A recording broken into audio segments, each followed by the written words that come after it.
Bismillahirrahmanirrahim. Assalamu alaikum class. Welcome back again to the English lesson. Dear teachers, today is lesson number 17 जिसमें आज हम एक नई sound की स्टोरी भी सुनेंगे और फिर उस साउंड का फेस भी देखेंगे. So dear teachers, so far अभी तक आपने बच्चों के साथ जितनी स्टोरीज पढ़ी हैं, जितने अल्फाज और वोकैबुलरी इनके साथ शेयर किए हैं, उन पे आपने बच्चों का फोकस रखना है और उनसे कहना है कि आज के इस साउंड को अपने सराउंडिंग में या ऑलरेडी वोकैबुलरी जो उनके हेड में एग्जिस्ट करती है after reading all the stories and looking at the objects around them, so maybe they're able to identify some other objects which are related to this initial sound. So dear students, open up your book and look at this page. All right, this page is about another story and a character in the story and a situation. तो आपको पता है ना, जब हम story सुनते हैं तो हम साथ साथ स्क्रीन पे भी देखते हैं और फिर टीचर जिस तरह से आवाज़ और प्रोनाउंसिएशन के साथ आपको स्टोरी सुना रही होती हैं, आपने उस पर भी अपनी फुल लिसनिंग और स्पीकिंग को जो है वो फोकस रखना है. Because when you are going to repeat the story then you should remember कि टीचर ने कहाँ अपनी आवाज़ को ऊंचा किया था, कहाँ नीचे किया था और कैसे उस वर्ड को प्रोनाउंस किया था. So teachers, please work on their pronunciation and develop the confidence of speaking. क्योंकि ये English language है, it's language for them. और लैंग्वेज कोई भी हम जब तक सुनते नहीं हैं, अल्फाज का ज़ख़ीरा हमारे दिमाग में नहीं होता, तब तक हम उसको सोच में कन्वर्ट करके अपने अल्फाज में नहीं लेके आ सकते, अपनी कम्युनिकेशन में नहीं लेके आ सकते. तो जिस ज़ुबान में हम सोचते हैं उसी ज़ुबान में हम बोलते भी हैं. चलिए आइए, आज स्टोरी का जो पेज है उसको आपने आइडेंटिफाई किया, इसमें कुछ कैरेक्टर्स हैं और आज के जो हमारे एक्सपेक्टेड लर्निंग आउटकम्स हैं. Do you know what are expected learning outcomes? Yes, these are the tasks that you will be able to achieve by the end of this lesson, but because they are called expected learning outcomes, that means dear teachers, आप बच्चों से इस sound की recognition को expect कर सकते हैं so that they can develop their listening and speaking. And we will always understand that begin to recognize letters of the alphabet, writing का skill है, रीडिंग का स्किल है, एंड देन राइटिंग के skill में trace the letters of the English alphabet है. So today we are going to talk and listen to a new story and a new sound. So children, I have some pictures here for you. आपने कुछ तस्वीर screen पे देखनी है और हमेशा की तरह ज़रा सोच के बताना है कि ये आपने कहाँ देखा है. और अगर किसी को पता है ये क्या चीज़ है तो अपना हाथ खड़ा करके अपनी क्लास के टीचर को आंसर दीजिए. What is this? Have you seen this somewhere? क्या आपने कभी किसी स्टोरी में, अखबार पे या कहीं पे बाहर दीवारों पे, बैनर्स पे कहीं लिखा हुआ ये निशान देखा? ये एक निशान है और अगर आपने उर्दू की किताब में पढ़ा है तो ये निशान उर्दू की किताब में भी मौजूद होता है. ये है क्या? ये है जनाब, उर्दू में हम इसको कहते हैं सवालिया निशान. यानी हम जब किसी से कोई बात पूछते हैं, किसी सवाल का जवाब चाहते हैं, तो जब हम उसको लिखाई में लेके आते हैं तो ये निशान हमें ये बताता है कि ये जो लिखा गया है ये एक सवाल है. जैसे कि हु आर यू? आप कौन हैं? ये सवाल है ना, तो सवाल के एंड पे ये क्वेश्चन मार्क डाला जाता है. इंग्लिश में इसको कहते हैं क्वेश्चन मार्क, क्वेश्चन मार्क. और इंग्लिश में जो लफ्ज़ हम सीखते हैं हम उसको उर्दू में भी अंडरस्टैंड करते हैं. ये है सवालिया निशान, यानी सवाल पूछा गया. Next picture. क्या आपने कभी घर जाते हुए रास्ते में ऐसी कुछ चीज़ सड़क पे गिरी हुई देखी है? क्या आपके घर में कोई परिंदे हैं, कबूतर, मुर्गी या छोटे छोटे तोते? तो शायद आपने ये घर पे भी देखा हो. ये क्या चीज़ है? ये है जनाब एक क्विल, यानी मुर्गी का या कबूतर का पर. उर्दू में इसको कहते हैं, हमने पर पढ़ा था, शाबाश जिसको याद है. इंग्लिश में इसको कहते हैं क्विल, क्विल. Good job. से टीचर्स, अगर आपने कहीं से ये सराउंडिंग से इकट्ठा करके इनको दिखाया है या इनसे कहें कि जब ये घर जाएं और रास्ते में इनको कोई क्विल नज़र आए तो घर जाके इसको वॉश करके, ड्राई करके नेक्स्ट डे स्कूल लेके आए और आप उन बच्चों को कहें इसको टच करके फील करें. क्योंकि जनरल नॉलेज में हम अपनी सेंसेस की मदद से ये सीखते हैं कि हमारी जो फिंगर्स की टिप्स हैं या हमारी जो स्किन की सेंसेशन है वो कैसे हमें फील करवाती है जब डिफरेंट ऑब्जेक्ट्स को हम टच करते हैं. सो इसको आप जनरल नॉलेज के साथ भी कनेक्ट कीजिए.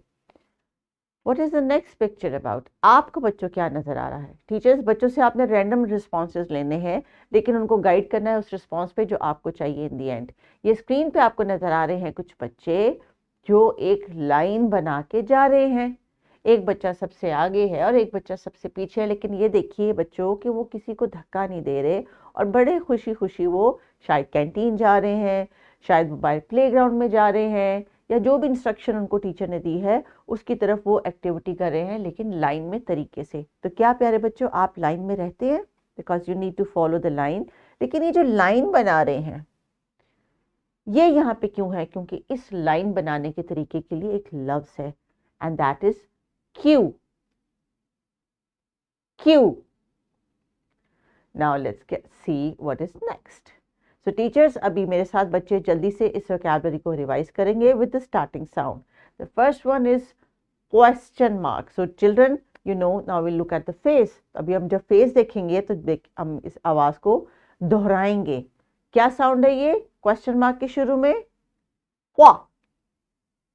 क्वा। Then next is quill. Qua. Quill. And then Q. Qua. Q. तो टीचर्स चिल्ड्रन को, बच्चों से कहेंगे यहाँ पे फिंगर्स रख के अपनी सेंसेशन को फील करें कि जब वो ये क्वा की आवाज़ निकालते हैं तो कैसे उनके जो हलक के मसल्स हैं उसको हेल्प करते हैं। So teachers, I am going to pause this video here for a few minutes. आपने ये साउंड और इसकी रिकग्निशन बच्चों से खूब अच्छे तरीके से प्रैक्टिस करवानी है, and meanwhile I will wait here. All right, now the sound is there. अब चूंकि बच्चों आपने साउंड को पहचान लिया है ऐसा ऐसा खुद से, अब स्टोरी में आपको जहां जहां क्वा की आवाज फील होगी आपने वहां वहां पे अपना हाथ रेस करना है, या उसको अपने उस वर्ड को पेंसिल से सर्कल कर लेना है। तो टीचर्स, बच्चे इस एक्टिविटी से फेमिलियर हो चुके हैं। किताब के सफ़े पे जो स्टोरी है, चाहे आप खुद रीड करना चाहें या स्क्रीन की वीडियो से इनको सुनाना चाहें, that is totally up to you. So please look at the screen while I read the story from the book page. So this is our story for today. These are the children standing in a queue. Shabash. This is a question mark. And this is quilt. Now the story goes, the library hall was huge. So many people were sitting there. It was very silent. Everyone was quiet and reading their books and newspaper. Qasim was also standing in a queue to get inside the library. He was a science student and wanted a book for making robots. Luckily, after some searching, he was able to find a book about making DIY robots. Now, what is this DIY? I'll tell you later. He took the book, got it issued, and rushed home to his grandfather. Qasim's grandfather was a scientist too, so Qasim wanted help from his grandfather. His grandfather was in his bedroom and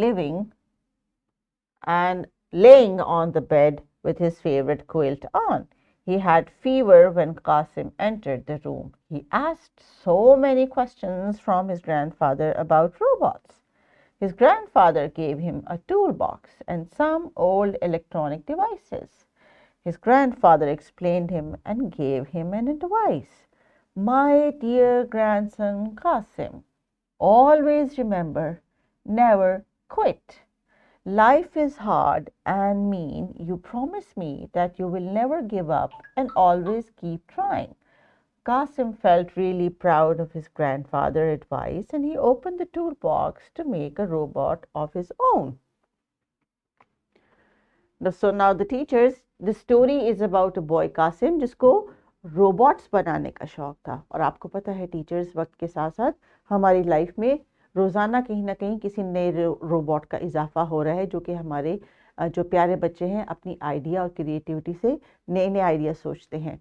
सो बच्चों को हमने ये सिखाना है कि जो आने वाला वक्त है उसमें टेक्नोलॉजी इनकी ज़िंदगी का कितना इम्पोर्टेंट हिस्सा बन जाएगी, और फिर ये हर बच्चा इस सलाहियत का हमने डेवलप करना है कि वो अपने अपने आइडिया के मुताबिक एक अपना अपना रोबोट तैयार कर सके, और रोबोट तैयार करके वो उसकी हेल्प करेगा।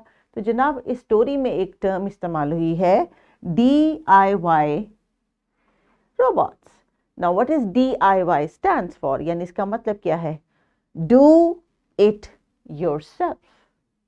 यानी जब आप खुद से किसी काम को करते हैं, किसी आइडिया को क्रिएट करते हैं, तो उसको DIY प्रोजेक्ट या DIY आइडिया या DIY कॉन्सेप्ट कहा जाता है। इसका मतलब है कि आप वो खुद करके किसी को दिखाते हैं। सो टीचर्स, आज की इस स्टोरी में कुछ ऐसे वर्ड्स हैं जो कि वोकैबुलरी में ये ऑलरेडी डिस्कस कर चुके हैं, and now they have to look at the face of the sound. So please children, look at the screen and can you tell me what is the name or the sound of this face? Qua. Yes, wonderful. Qua. And how do we write qua?